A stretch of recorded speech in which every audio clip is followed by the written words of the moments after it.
Okay, everyone, it's 12:05, so we're gonna get started officially. Hello, everyone. Once again, my name is El Shaddai Malcolm. I'm joining from Springfield, Virginia, and I'll be the technical moderator for today's webinar. How change happens, how new ideas become accepted, and how people adapt to change with ease. My name is El Shaddai Malcolm, and this month's webinar is being hosted by ICAT Consulting. The ICAT motto is, your people are great, we make them better. ICAT Consulting is a human capital company that improves organizational performance. ICAT services include customized training, contract staffing and outsourced services, and cybersecurity services. If you have any questions or would like to know more about ICAT, please feel free to contact Gabe Hamda with his contact information right here, or visit the ICAT website, which is www.icat.net. Before we get started, I have a few technical tips to ensure the best virtual experience. First, I would suggest to close out excess tabs, apps, or files on your computer or phone so it doesn't interfere with Zoom. Second, for the best audio experience, make sure your mic is muted. And if you have any general questions, please feel free to leave them in the chat and we will answer them throughout today's event. If you have technical issues, please feel free to privately chat with me. And lastly, if you would like to speak during the designated Q&A portion at the end of presentations, please use the raise hand tool to do so, and we will unmute your mic. So for today's panelists, we have Courtney Buchanan presenting What Do Wearing Ripped Jeans and Becoming a YouTube Sensation Have in Common? And we have Safanit Frezenbet presenting Adopting Innovations. We have Michael Little presenting Removing Barriers to Accept Change. And we have Jonathan Tessier presenting on the topic of managing the people side of change, how to get people to thrive in the midst of change. Jonathan Tessier will also be the panel leader and will moderate the panelist portion of today's webinar. So Jonathan, it's off to you.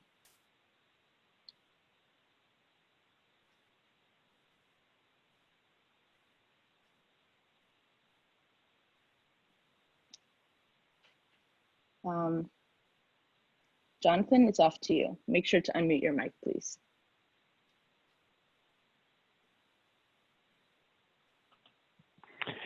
Thank you, El Shaddai. I appreciate it, and welcome everybody. It's good to have you here today and talking about the topic of change, and certainly there's a lot of change going on. And it's something that's really interesting about change is how it impacts all of us, not only in the United States, but throughout the world. And it's interesting that the request for this topic on change came out of the work that ICAT is doing with an organization called Jobs Unlimited in both Ethiopia and North America. And what's interesting about that story is that they are working with officials to implement urban farming.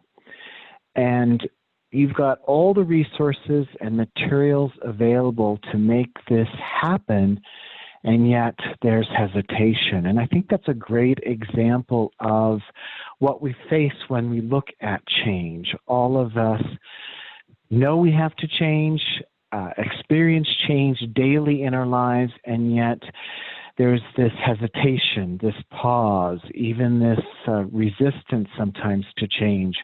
And we're going to look at why that happens and some of the things that you can do to help overcome that idea of being hesitant with change.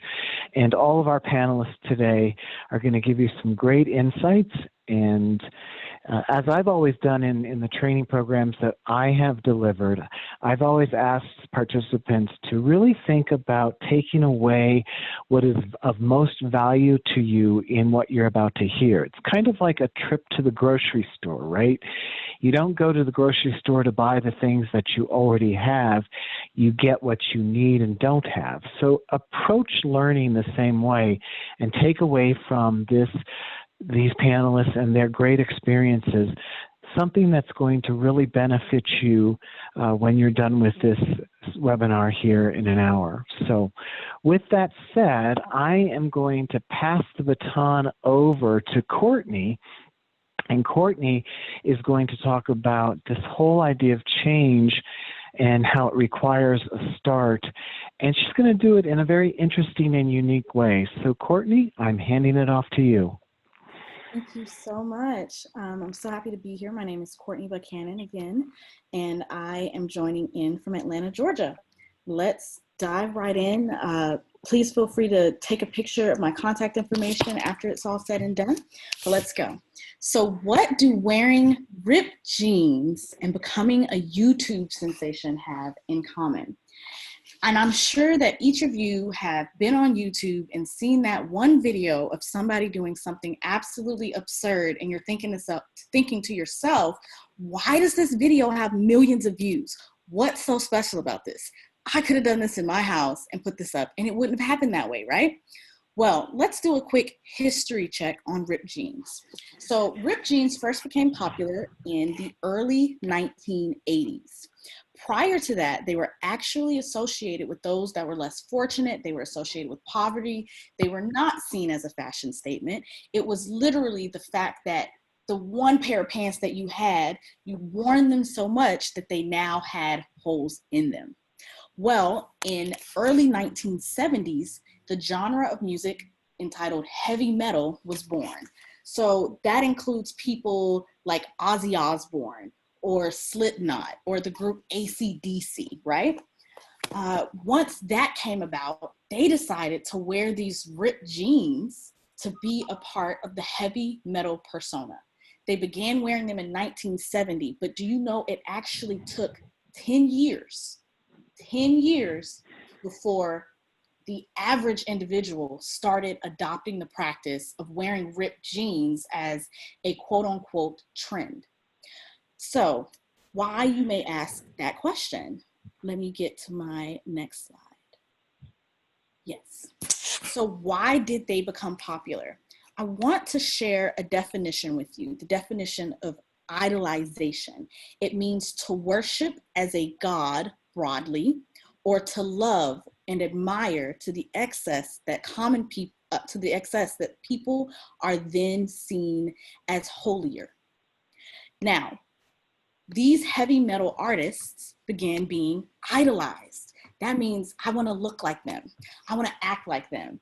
I want to express myself how I see them express themselves. And that is how trends tend to be born.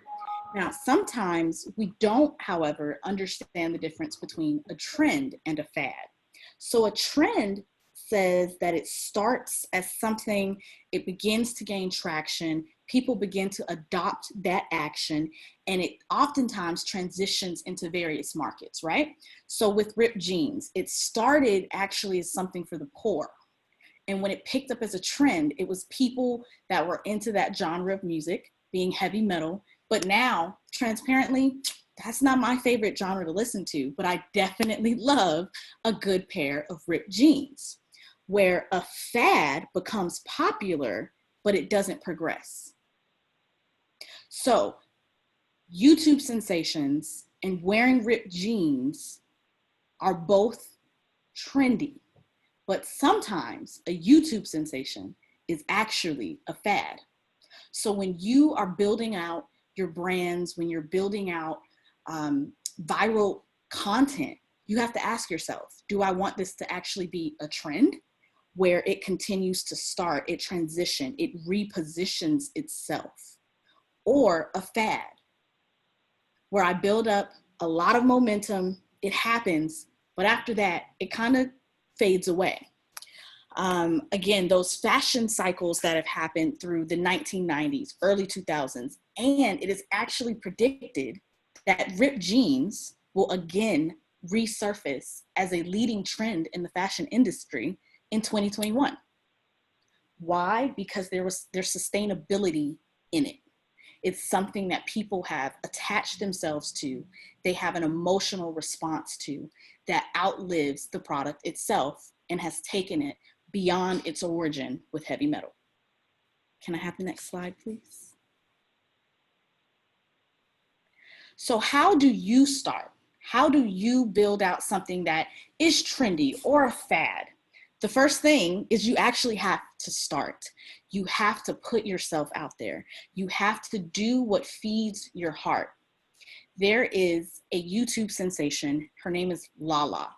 If you've been following her, she started making videos in her office, just simply at her desk, videos of her chatting about what was going on around her, making jokes about her lunch, making jokes about her coworkers.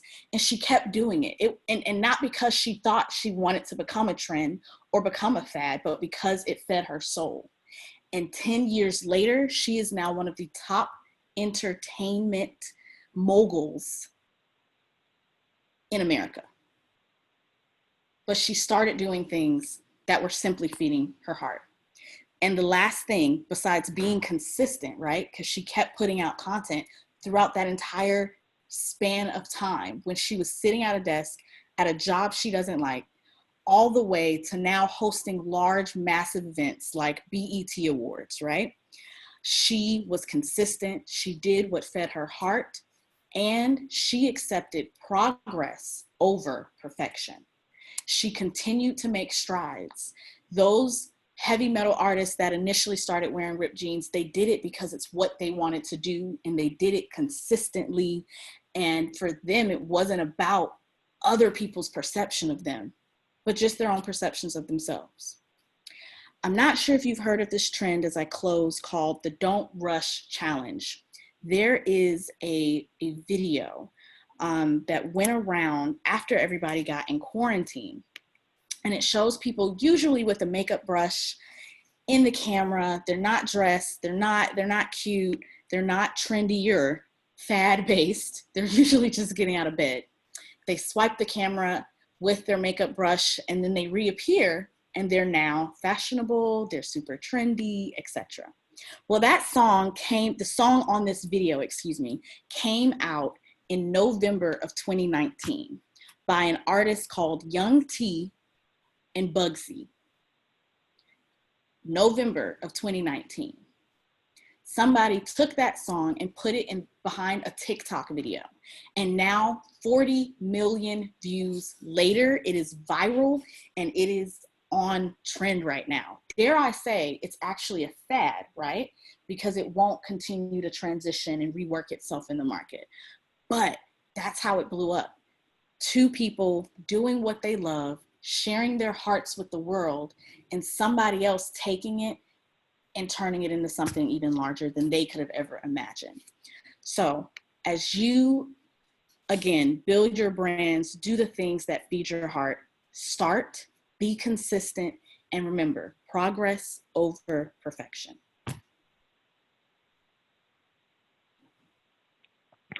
Courtney, thank you so much for getting us started here and this whole idea of feeding your heart, such an important part of making change happen. So thank you so much.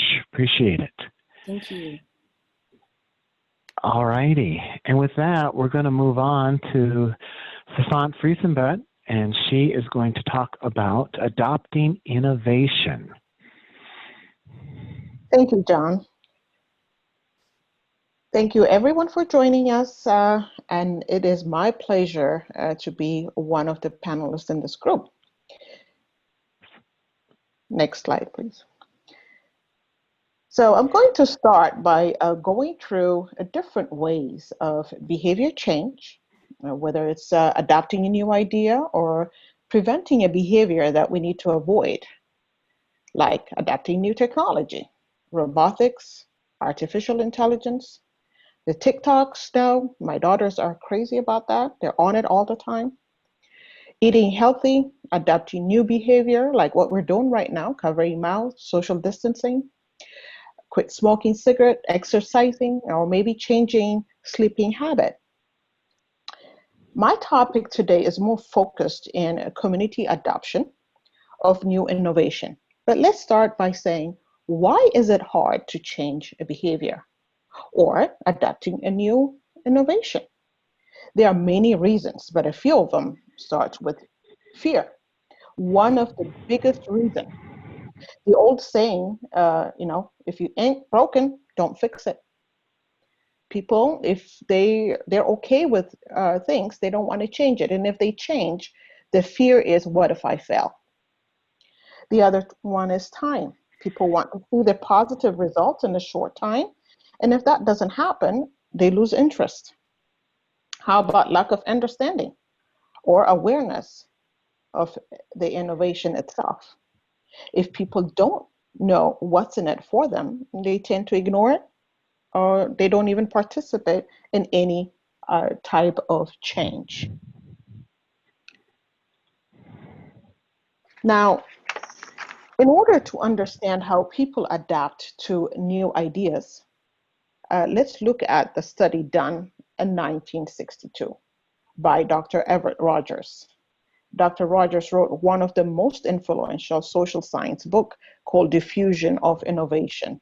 His theories tells us how over time an idea or a product gains momentum and diffuses or spread through the specific population or social systems. The end result of this diffusion will tell us how people as part of the social system adapt a new idea, behavior, or a product. Now, in Dr. Rogers' theory, there are 5 groups of adapters. And when promoting innovations, there are different stages used to appeal to each adapter categories. Now, as you can see on the picture, the bottom of the picture, you see percentage, and that came out from market researchers measure the percentage of people in community that are adapted innovations in different points of times. So let's look at the innovators. The innovators are the risk takers, which are the smallest amount, 2.5%, but these are the people who are not afraid to try. And these are the people who stands in front of Apple store when there's a new product comes out, and they'll stand all night long. And then there is early adapters. This group of people are trendsetters. They are quick to adapt innovations, especially if it's endorsed by the innovators.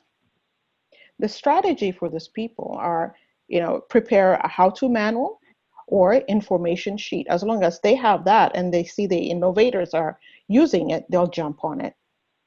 The early majority are the people rarely leaders, but they do adapt new ideas before the average person. They like to see evidence. The innovation, they want to see if the innovation works. So the effective way for them is just to show how it grows and how it's effective. The late majority, these people are the skeptical of change and only adapt after it has been tried by the majority of the people. And sometimes they even wait for the product to reduce the price, otherwise they don't jump on it. But they feel comfortable if majority of the people are using it. So the strategy for this group is to provide how many people have tried the innovation and adapted it successfully. The laggards are the traditional and very conservative, and they are very skeptical of change, and they're the hardest people to bring on board, even the hardest people to even reach them to tell them or to inform the innovation. The strategy for this group is to show them statistics or even some pressure from the other adapters would be beneficial. And these are the people coming from the banking industry. These are the people who are still having the ATM, still not afraid of using ATM, and they would like to come into the branch and use a teller or a banker. So in conclusion, what the diffusion of innovation theory tells us is that the laggard stage, if they adapt it, that means the innovation succeeded to 100%. If not, as you can see in the picture, if they don't adapt it, it end up being lowering down to the flat line. And as you can see, they're not interested, so they bring it down to the curve. So with that, I conclude part of the adapting innovation to the community. Thank you.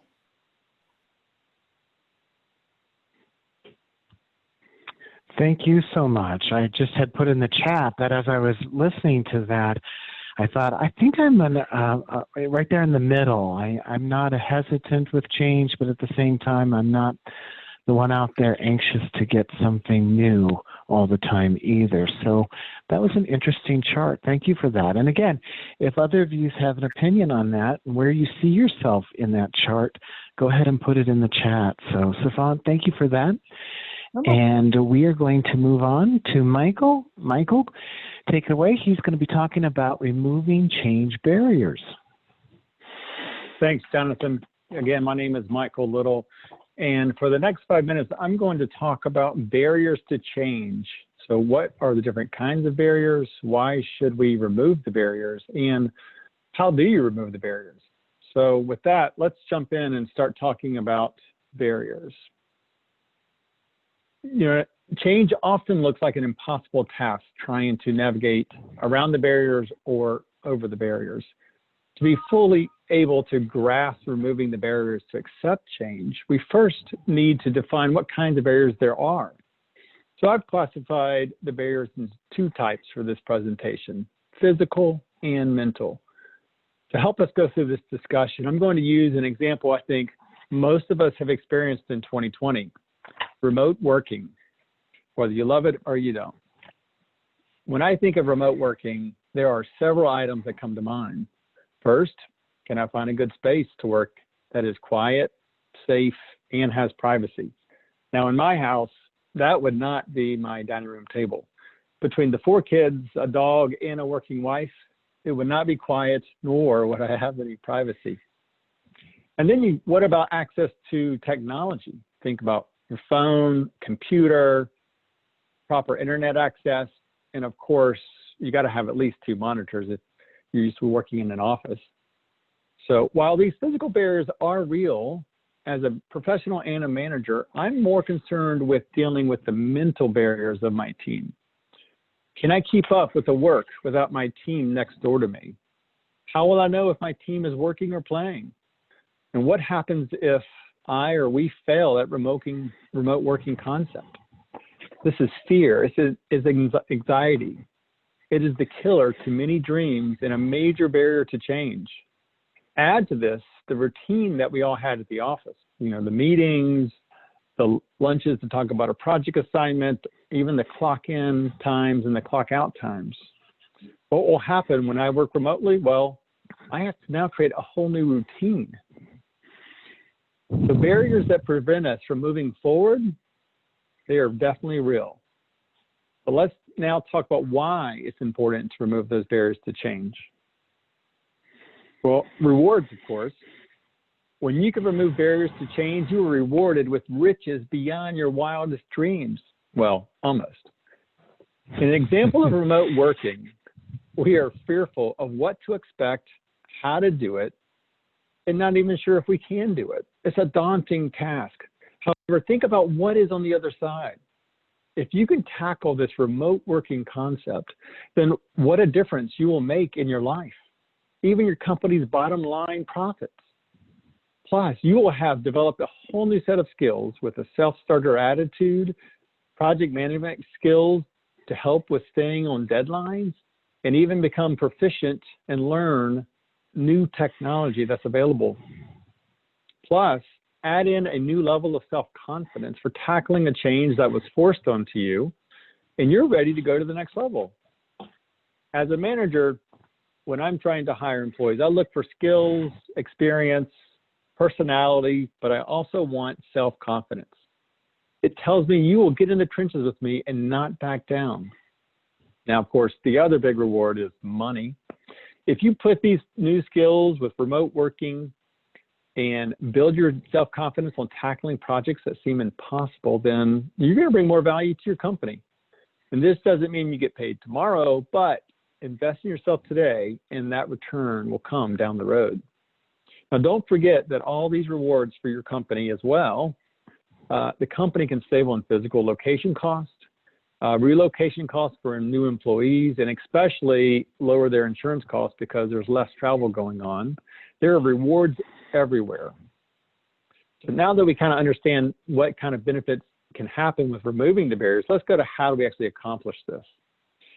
Removing barriers will make the transition a little smoother, but it takes time to get there. From my experience over the last 20 years, the best way to remove barriers is to build trust. Once trust is established, there is minimal friction when crossing the bridge of change. The once large leap down is now a smooth step forward. So let's go back to a remote working situation. When we had to start working remotely, the first response was fear, then accessibility. But I knew my team and any team out there had to get there to perform their job, right? So as a manager and a leader, I worked quickly to educate my team on the benefits of remote working. My communication was clear and concise. I talked about work schedules and having flexibility with that. I went through establishing community boards with deadlines to help everyone stay on track. But most of all, I explained that we're in this together and we will figure it out. Now, to aid with this transition, I went to several team leads and asked for their advice on how to improve and handle this remote working environment. I needed involvement from the key influencers and leaders on the team. So that way everyone would help relax a little bit about it. At the end of the day, we did make it through, and we are making it through the remote working concept. While we're not perfect, we all have benefit from it, both personally and from the corporate side. Now, overall, change is inevitable. The question is, are you willing to work through the barriers to get to the other side? It is not easy, nor will it be simple. But if we do not change and become a better person, then it's kind of like being on a treadmill. Once you stop moving forward, you will fall backwards. Thanks, everybody.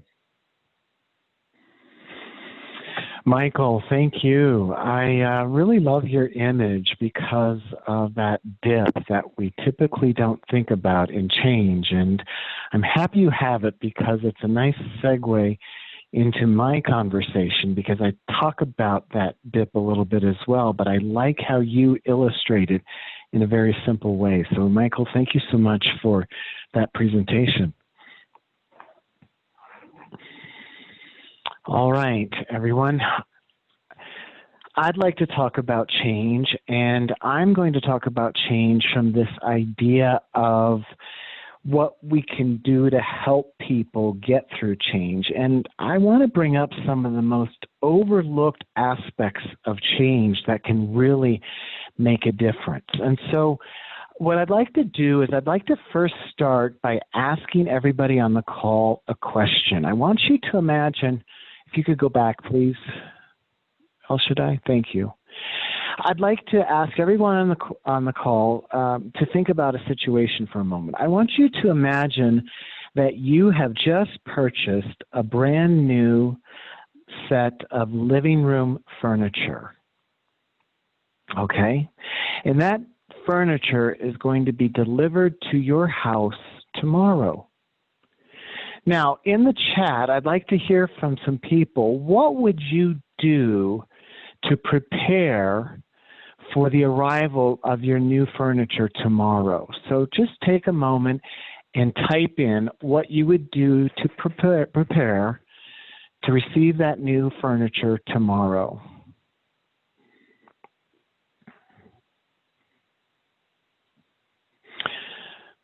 Okay.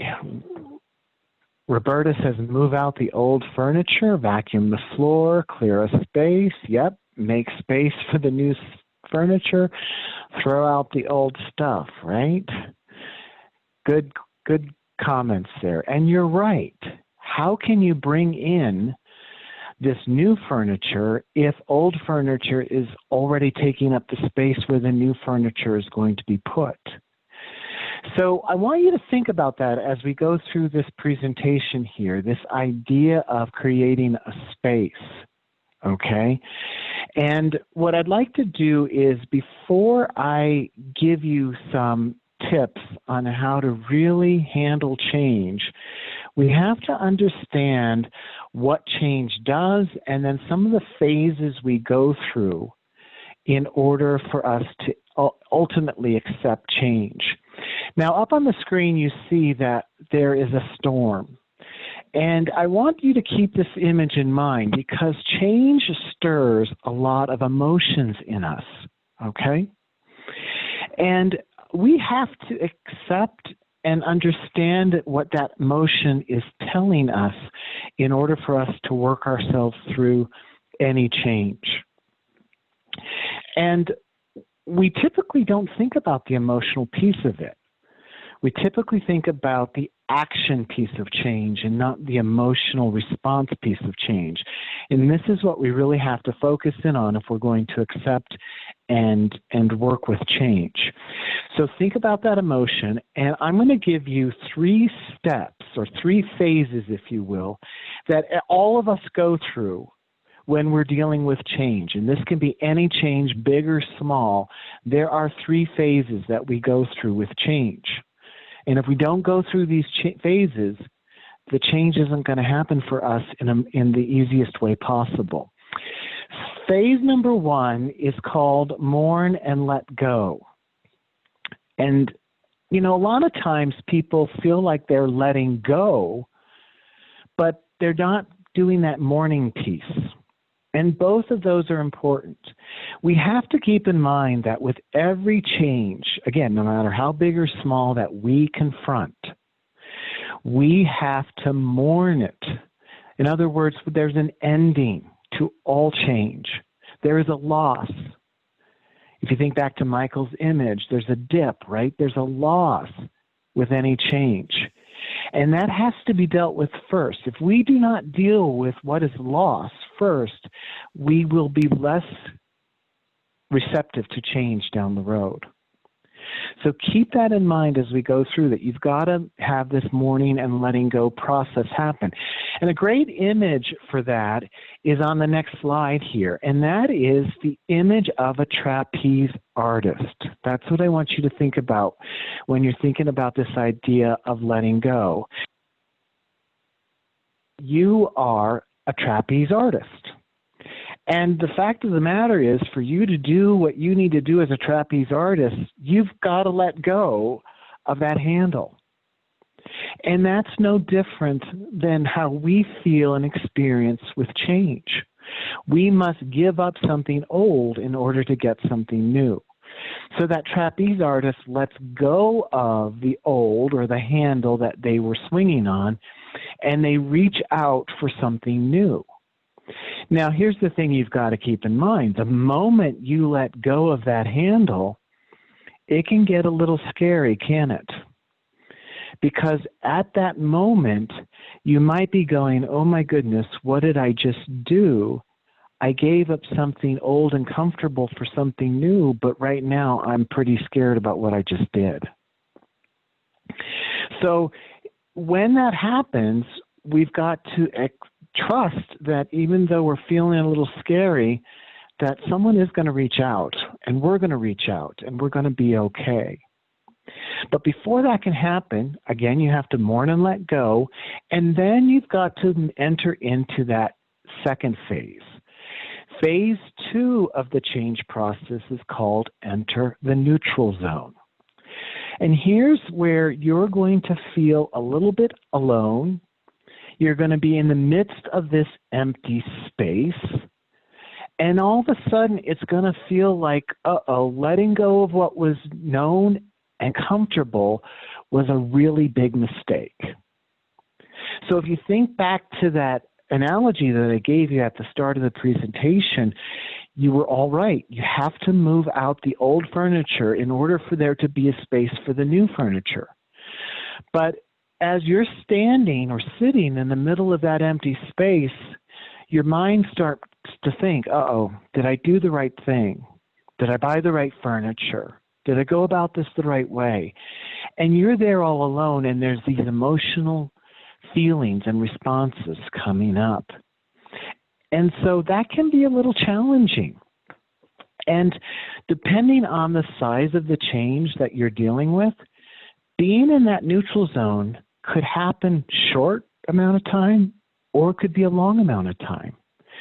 And we have to realize that when we are in this space of limbo, what was familiar, what we were used to, has been stripped away. And when anything is ever stripped away from us, that feels a little bit terrifying to us.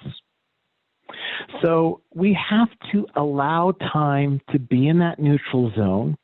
And in that neutral zone, take a moment and articulate what it is exactly we are feeling and acknowledge it.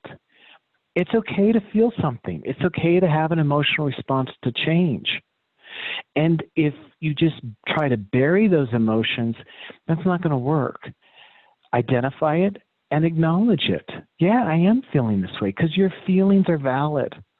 And right now, what you're feeling, especially when you're in the neutral zone, doesn't always feel really good.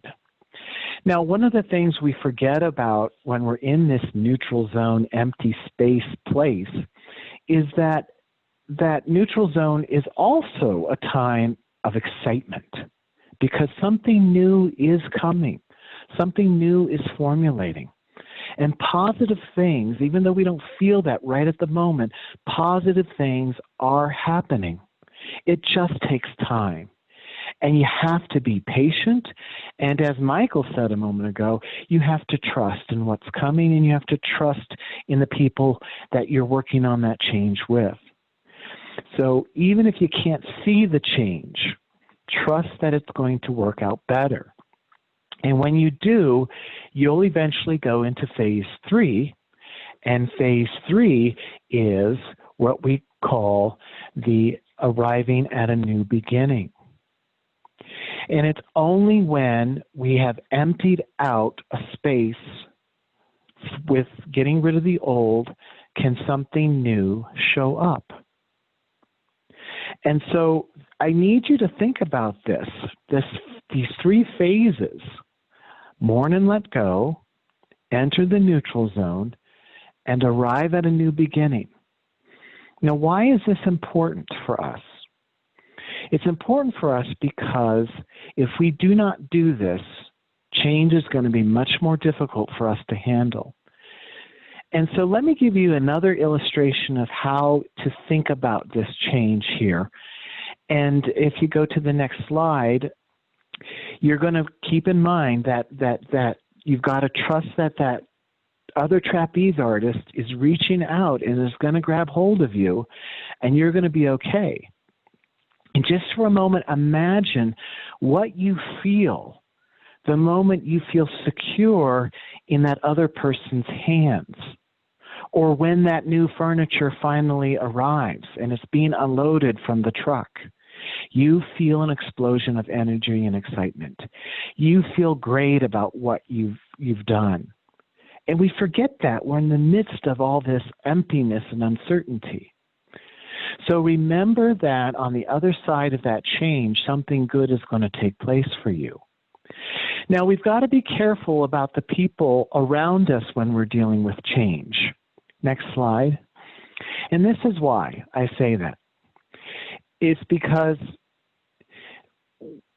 typically when we're dealing with other people who are responsible for implementing change and things like that, they're really focused on getting something done, acting upon the change. And I like to think of ourselves as a tree. So part of the tree is below the ground, and I think of that as our being, who we are. And above the ground are all the limbs of the tree, right? Think of that as all the doing that we have to get done.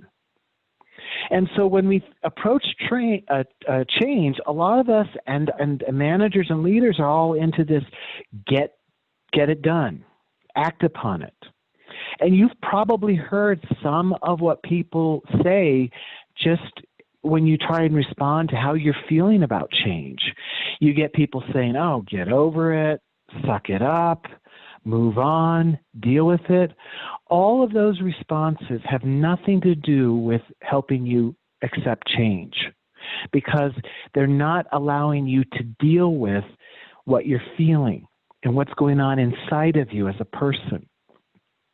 So I want you to remember this. If you forget anything else in this presentation that I'm giving you, remember this. Change happens quickly, but transitioning through it takes time. Whatever that change is, the actual change event happens quickly, but your response and reaction to it and the emotions it stirs take time, and that has to be honored. That has to be honored by you as the person going through change, and it has to be honored by other people who need you to help with the change initiative. So I want to end by giving you this concept here in a really simple piece of content here. How can we make change easier for others? We have to understand that what's happening externally with change is happening at a much faster rate than what's happening within us internally. And both have to be accepting of change. So it's important to remember that the internal processing that each one of us has to go through in the change process does not happen at the same speed as that actual change event. And one of the most important things you have to do internally to process and accept change is to accept and identify the emotions that the change is stirring up in you and be able to acknowledge that. If we can do that more with people, they will trust us, as that was mentioned earlier. And as we go back to the very beginning with Courtney, the idea of it being in the heart. Well, that heart plays a big role, not only in getting us started, but in having us accept change as well. All right, thank you so much. I appreciate you listening to my ideas about change. Thank you so much for that presentation, Jonathan, and for all the other panelists. We really enjoyed that and got a lot from that. So now, as we move into our last 10 minutes or so together, we have a little bit of a designated Q&A portion. If anyone has questions about what's been presented, and if you'd like to speak, you can unmute yourself and raise your hand, unmute yourself and speak, or leave a question in the chat directed towards who you'd like to answer it, and we'd love to answer those for you.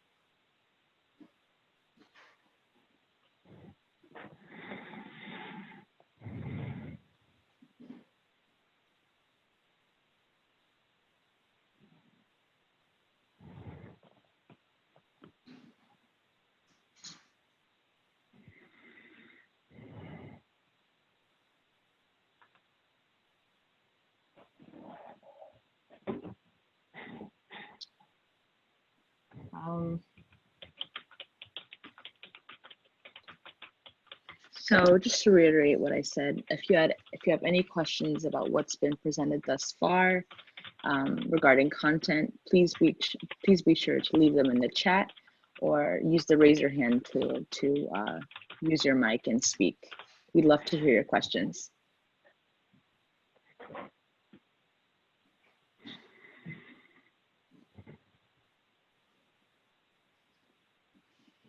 Okay, so Jonathan's kind of posed a question to us. So have you been able to address the emotional side of change with changes you had to deal with? And if anyone would like, if any of the panelists would love to answer that.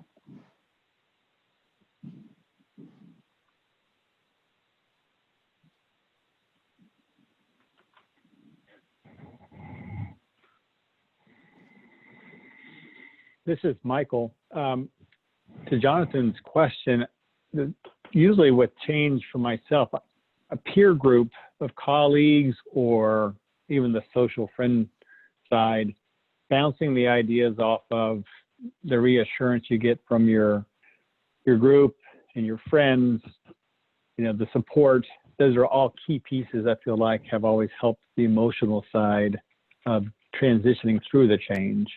Once you get to the other side, I think you've, like Jonathan's points, you've come to grips with what it is and you move forward with it. But getting through the transition, that peer group has always gave me the support emotionally.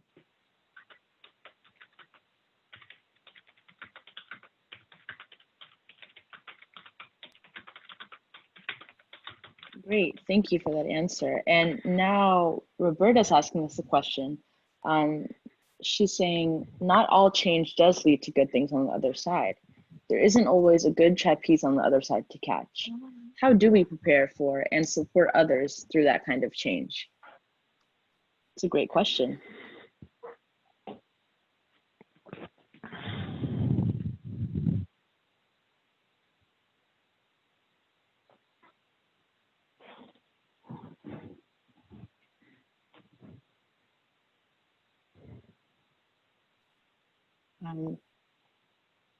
Jonathan, I believe that question was aimed for you, or if any of the other panelists would love to answer that. Yes, and I did respond to that in the chat, and let me just say it out loud that, you know, as I said at the very beginning of my presentation, change stirs emotions, and good or bad in the assessment of the outcome of a change that you're experiencing, the emotions need to be given space to be acknowledged. I mean, that's how the point is that's how we move on, is that it caused something in us, it stirred something in us, and that in that internal processing of the thing that was stirred needs to have its voice and be acknowledged. Otherwise, we're going to hesitate to act or move forward or start.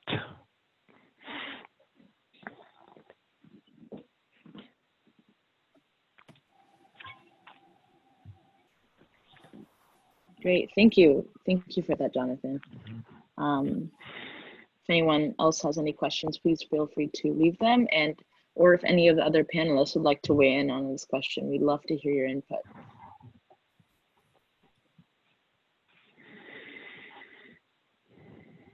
I have a question, Gabe.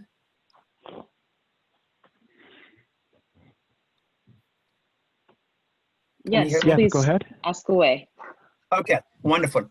Hey, listen, I want to thank each one of the panelists and the attendees. And my question is this image we are looking at, I'm looking at an urban farm.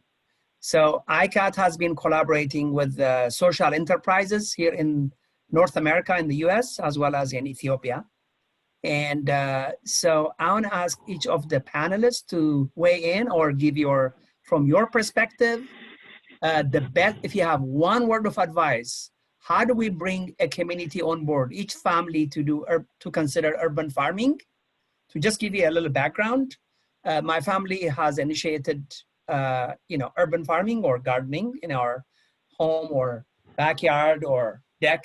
Those are things we're doing just to kind of showcase, to be part of that. So from your perspective, if you can give one best practice we can use for a community to embrace or to consider urban farming. So I'd love to hear each of you more like in a closing comment. Jonathan, so if you don't mind asking each of the panelists to speak in the sequence you wish from their perspective. Really appreciate it.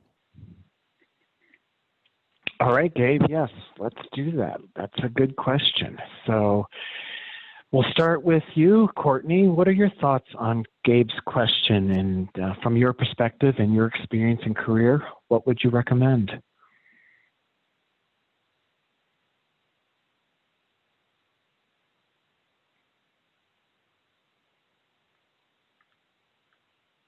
Courtney, I don't know if you're on mute, but we're not hearing anything.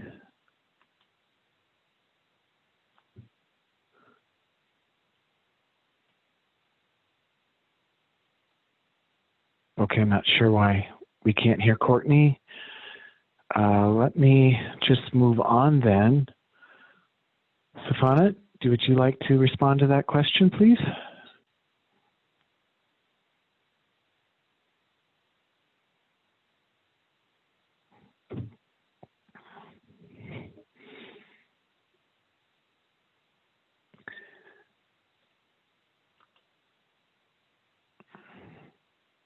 Okay, looks like we have some unmuting that needs to take place. El Shaddai, are you seeing this comment? Yes, I believe I gave. Okay, great. I got it. Or should I? Thank you. One perspective, I would say, for the question that you asked, Gabe, is people wants to see what's in it for them. So the introducing the benefit or encouraging the benefit or showing the success, I would say would be beneficial to see. So motivating, showing the positive part of the change, I would say.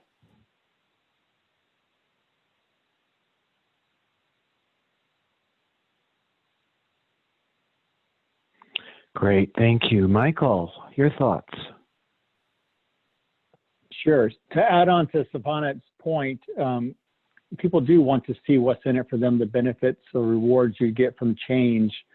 One of the, I guess, key points I would bring up from my experience is finding the influencers that can drive home change. Because as we've talked even earlier, you've got influencers on a lot of different levels of a community, from YouTube down to local community level. For me, one of the biggest influencers to get families involved are the children. If you can get some type of contest or activity to have children participate, that usually forces the parents to tag along and participate as well. So for me, it's going after the influencers that can do a little pressure within the community to bring forth adoption. Thank you, Michael. Appreciate that. And I'll answer that by saying, you know, as a professional coach, I do a lot of coaching people's careers from the standpoint of aligning the career with someone's talent and what they're passionate about. So speaking back to what Courtney said about, you know, it starts in the heart. If you can approach urban farming from the standpoint, I mean, there's many different tasks that are being done in urban farming, and if you can see, if you can help a person see how there are certain tasks that they would be passionate about, would enjoy doing because they align with that individual's talents, then I think their willingness to take it on will be really, really quick, because the moment we see how something is going to be in sync with the things that we love to do, from a talent perspective, from a strength perspective, that adoption will happen a lot sooner. Sorry about that. I was having some mic issues. I would actually also want to add,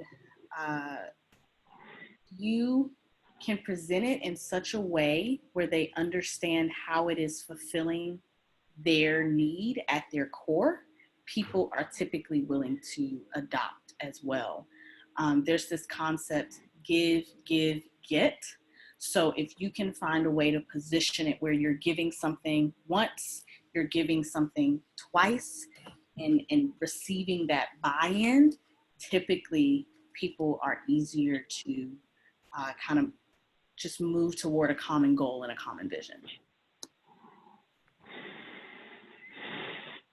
Well said. Thank you, Courtney. Appreciate it. I'm glad you didn't disappear on us. And sorry you were having some mic issues, but welcome to the world of technology, huh? I just want to thank Gabe, all the answers. Jonathan, I just want to thank everyone for the answers.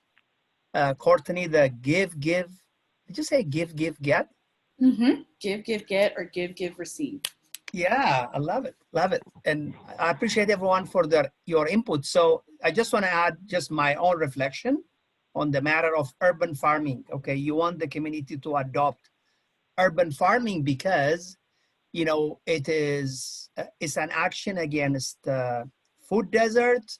It provides you, you know, food supply, food security, economic empowerment, the whole bit. So if there are 3 questions to be answered, the what it is, the why, what's in it for them, and the how, my focus will be on the why. I think it connects with everything all of you said. If you focus on the why, what's in it for them, from their perspective and the benefits, I think it's going to kind of move us in the right direction. So that's kind of my reflection and my takeaway, and I appreciate everyone's response.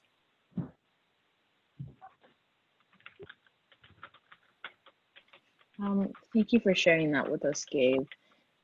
So as we move into our closing, just to let everyone know that ICAT does hosts professional development webinars monthly. Our next webinar is Everyday Robotics, how robotics is impacting and improving our lives at work, governance, play, home, learning, and social common good. It'll take place Thursday, August 20th, 2020 at noon Eastern Standard Time. And in the chat, please just tell us what you thought of the webinar. And if you'd like us to get back with you with more resources, further questions, please leave your name and email address in the chat. Yes, lastly, thank you for joining us today. If you have any further questions about ICAT, please don't hesitate to contact Gabe Hamda with his information here at the bottom, or visit our website at www.icat.net. We appreciate you being here today. Thank you.